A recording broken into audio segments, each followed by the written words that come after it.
Hello everyone, नमस्ते सेवान्ने अनि good morning हजुर सबैलाई। म चाहिँ आज एउटा सानो भिडियो बनाइरहेको छु अबाउट द मेन्स्ट्रुएसन प्याड र मैले यो किनिरहेको छु विस्पर होइन। यो चाहिँ मेरोमा थियो, त्यही भएर मैले यो लिएर आएको थिएँ होइन। So I just want to talk about this pad होइन। कतिले भन्छ होला ओपनली, मलाई ओपनली भिडियो बनायो भनेर भन्छ होला कतिले होइन। तर पनि मलाई चाहिँ यसको बारेमा भिडियो बनाउनु मन पऱ्यो होइन। किन चाहिँ मन पऱ्यो भन्दा चाहिँ म त्यही छक्कै पर्छु क्या। यो हामीलाई चाहिने कुरा हो, हामीलाई चाहिने कुरा, वी निड दिस, हाम्रो इम्पोर्टेन्स हो।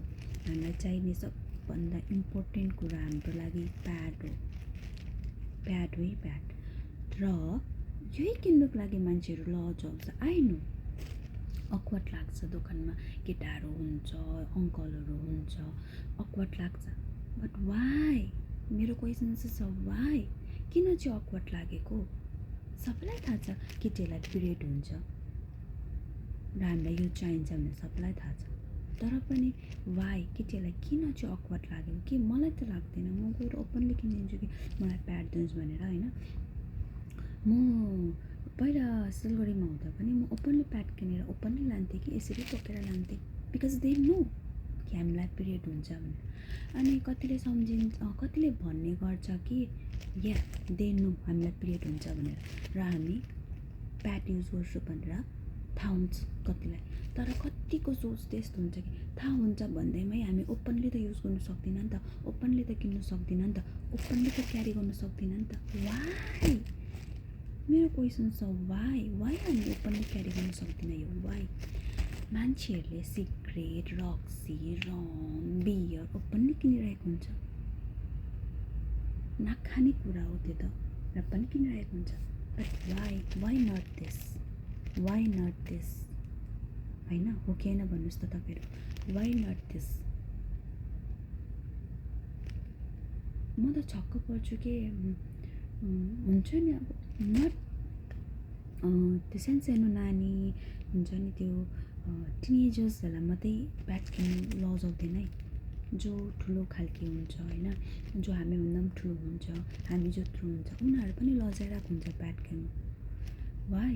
I just want to question why girls? Why? किन चाहिँ लजाएको? It's important for us. And सबैलाई थाहा छ कि हामीलाई पिरियड हुन्छ र हामीले यो युज गर्छु भनेर सबैलाई थाहा छ। So I don't know why they are feeling awkward to buy this होइन। मलाई थाहै छैन किन अक्वर्ड फिल गर्नुहुन्छ। त्यो अक्वर्डनेसलाई चाहिँ अलिकति फ्रिली राखेर चाहिँ होइन, जब तपाईँहरू दोकान जानुहुन्छ एकपल्ट ट्राई गरिहेर्नुहोस्। छोडिदिनुहोस्, मान्छेले के भन्छ के हो छोडिदिनुहोस्, तपाईँको अगाडि आएर भन्दैन। Just try to buy this. तपाईँलाई कसले जज गर्दैन। गर्नेलाई गर्नु दिनुहोस्, भन्नु दिनुहोस्, 1 दिन भन्ला 2 दिन भन्ला। तपाईँ रेगुलर किनि त हेर्नुहोस्, मान्छेले तपाईँलाई जज गर्दैन। कतिले जज गर्छ, ए त्यो केटी त यस्तो यस्तो आएर प्याड किनेर गयो, ओपनली किनेर गयो। भन्नु दिनुहोस्, नो प्रब्लम। किनभने तपाईँलाई चाहिएको चिज तपाईँले किन्नै पर्ने चिज हो नि त। तपाईँ ट्राई त गर्नुहोस्, किनि त हेर्नुहोस् एकपल्ट ओपनली। त्यो तपाईँको त्यो अक्वर्डपनलाई दूर त गरिहेर्नुहोस् होइन। एकपल्ट किनि हेर्नुहोस् अनि मलाई कमेन्ट गर्नुहोस् तपाईँहरूलाई कस्तो फिलिङ भयो होइन। र मैले यो कुरा जुन चाहिँ प्याडको बारेमा कुरा गर्दैछु होइन, त्यो सही हो कि होइन प्लिज कमेन्ट गरेर भन्नुहोस्। र म यसको सेकेन्ड पार्ट पनि बनाउने छु, बिकज यसको बारेमा मलाई धेरै कुछ बनाउनु छ होइन। एन्ड धेरै कुछ भन्नु छ तपाईँहरूलाई। So stay tune.